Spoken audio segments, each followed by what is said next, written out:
honestly, everybody kept saying it. Like, you should run, you should run. And I was like, y'all sure?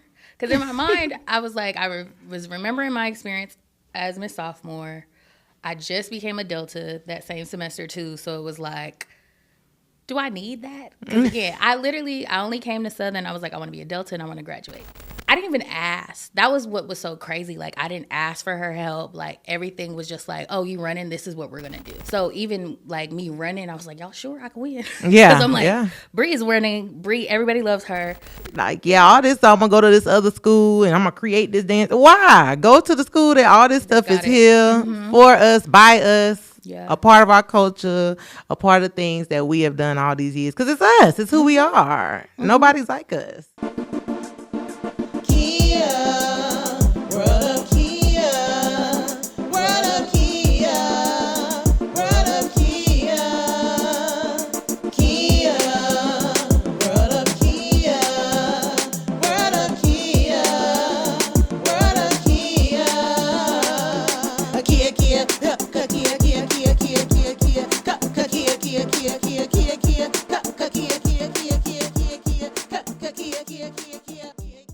So all of that was so awesome to hearing about your journey as non-college student to being a freshman and a freshman, being part of Senate, and then going to being Miss Sophomore and getting that experience on the Royal Court.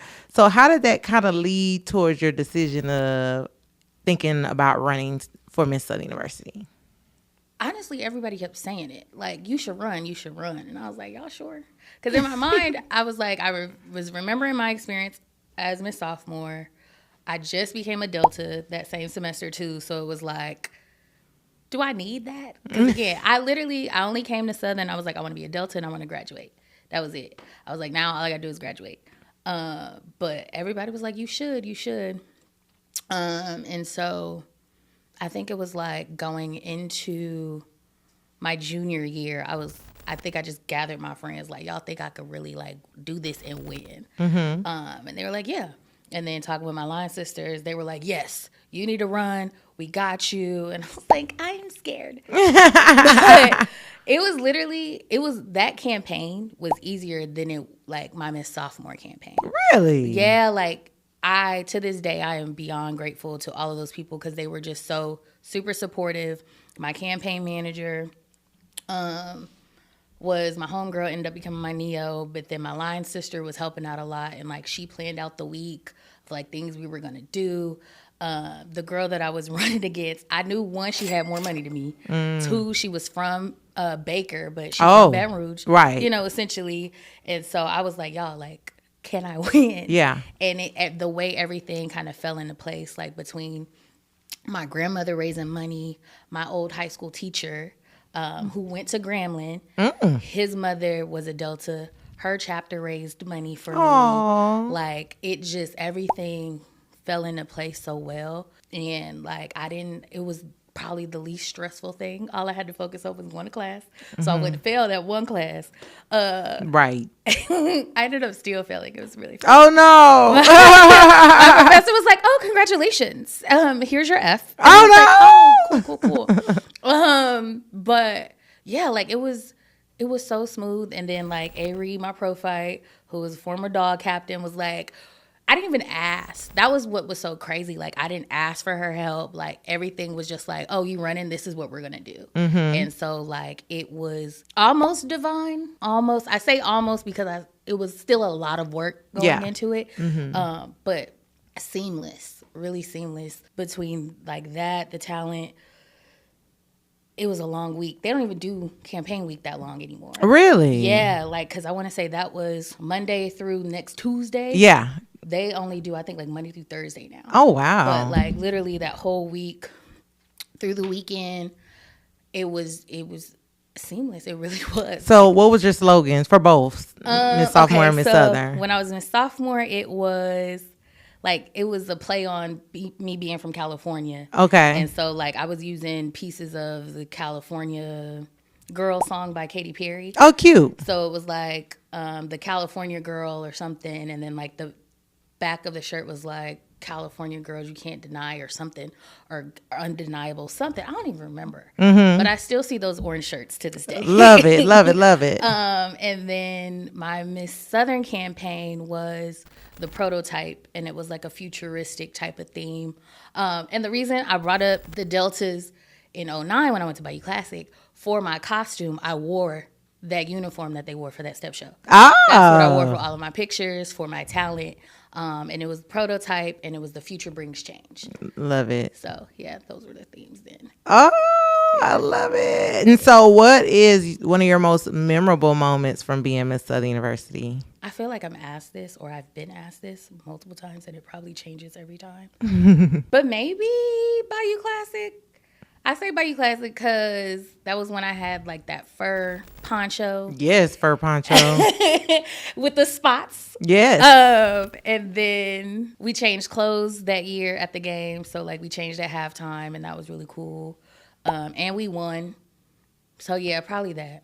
Between that and going to the SWEC championship. Yes. It's between those two. Yes. Those are really, really fun experiences. On top of like, I was really cool with the dog captain at the time. I was cool with the football captain. And so like, we all came into Southern together, and us being able to kind of have that experience that particular semester was pretty lit. So yeah, that was a good time. So quick question. Did y'all do a pageant that year? Yeah, we did have the review. Okay. That was that Thursday. And the other thing, too, it was only 2 of us that ran for Miss Southern that year. Oh. And then even for the class queens, no, one of them already won right out. So it wasn't really that many people running. Interesting. But it was just me, myself, and Brianna McQuarter. And even with that, you was talking about how your friend was like, I'm running for Miss Southern your freshman year. Yeah. Brianna was that girl. Oh. And so, like, she was Miss Freshman. I was Miss Sophomore. And we were cool. She was an engineering major, so she was always in like the engineering building. She was also a cheerleader. And honestly, I say this all the time, that I don't think anybody could have ran against us and won. Like, just because of the presence, I guess, we had on campus. And she was gorgeous girl, very poised girl, like. So even like me running, I was like, y'all sure I can win? Yeah. Because I'm like, yeah. Bree is winning. Bree, everybody loves her. It was just one of those things where I'm like, I still get shocked by it. It was meant for you. And that's so crazy.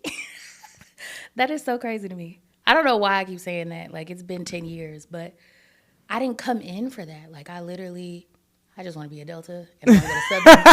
Graduate. That was it. And plus, I was like a super Tom girl. Like, I wore like cargo pants and like little moccasins and like long socks. Like, I was very Cali in t-shirts, and stuff. Not what your typical Miss Southern would look like. Yeah. Along with just being a thicker girl and like all of that. But yeah, it still shocks me to this day. I love it because it shows that at the end of the day, you know, the people know what they want. And especially since it was just 2 of y'all, they were able to, you know, and it sounds like Bree is lovely, but it sounds like also it was meant for you because so many people showed up to vote for you, probably because they saw themselves, you know, in you, or they felt comfortable with you. And that's things I kept hearing when you were on the yard. I kept hearing, oh, she's so down to earth and she's so fun and she's so great. And then of course, like being around you, seeing the evolution and like seeing you in action, I was like, no, you are people. Like, yeah, you California, but you Biara down on the low. Yes. That's why I tell people all the time, I'm mixed. Yes. You know, I was born in Baton Rouge. That's Biara. Raised here, you know, but yeah. It's you are Biara down, honey. And let me tell you my favorite thing to see, even to this day, as y'all are getting older. You had your clique, honey. And I said, baby, her and her clique. So there's a thing in Baton Rouge called Jigging. It kind of came out when I was in school, actually. Because we had just crossed and they kept being like, no, you can't do all that. That's ghetto. You're AKs. You can't, you know. And we were like, well, we're just not going to hold the pinky up. So we'd be in our little line. We'd be strutting because we don't stroll at Southern. We strut. And we'd be strutting and then we go, oh, the Jiggulator song come on. So we just stop doing pinkies and we just, do the jig line. And it has evolved. Now the kids jig full body, right? And back then it was more like it wasn't that full body. But it's cool. It has evolved. Yeah. But you and your friends are professional jiggulators, honey. Shout out to Willie. He's my favorite. Yes. He knows he's my favorite jiggulator. Big Willie. And then right after Willie is Shaq. Oh my God. I was like, who are these babies? Because they're my favorite jiggulators. You just got to see them in action. No, true. It's crazy. I was forced. They didn't play a lot of like Cali music when I first got there. So I was just like, okay, how y'all do that? Teach me how to do this. Right. Like, because I like to dance and I want to dance to the music. So how do we do this? Yeah. So yeah, I had to catch on quick. Yes. And catch on. Speaking of catch on. Yes. Because we both are like forever dolls, right? Absolutely, yes. Baby, and that's another thing I remember seeing you do. You would be like holding your end up on the court, regal and elegant, but baby, if it was time to get in line in formation and throw some 8 counts, she would be doing it. I'm still weak that like Jonas allowed me to do that. Correct. Because there was an 8 count, I'm coming. It's okay. Yes. Move. Shout out to Jonas. He always let us push the bears, but he always would read us if we got too far. So that's why we knew we'd be okay. Absolutely. Because when he started Golden Blues and we were at school, all my friends were on the squad. I was like, I just assumed I wouldn't be able to make it because I was plus size. But he still never like turned me down from coming to the practices and learning the choreo and just being a part. And so I think that's part of the HBCU experience. Yes. Yeah. Like, all this, I'm going to go to this other school and I'm going to create this dance. Why? Go to the school that all this stuff is here for us, by us, a part of our culture, a part of things that we have done all these years. Because it's us. It's who we are. Nobody's like us. Facts. Yes.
Welcome to the world of Kia, where you get to see everybody in my world.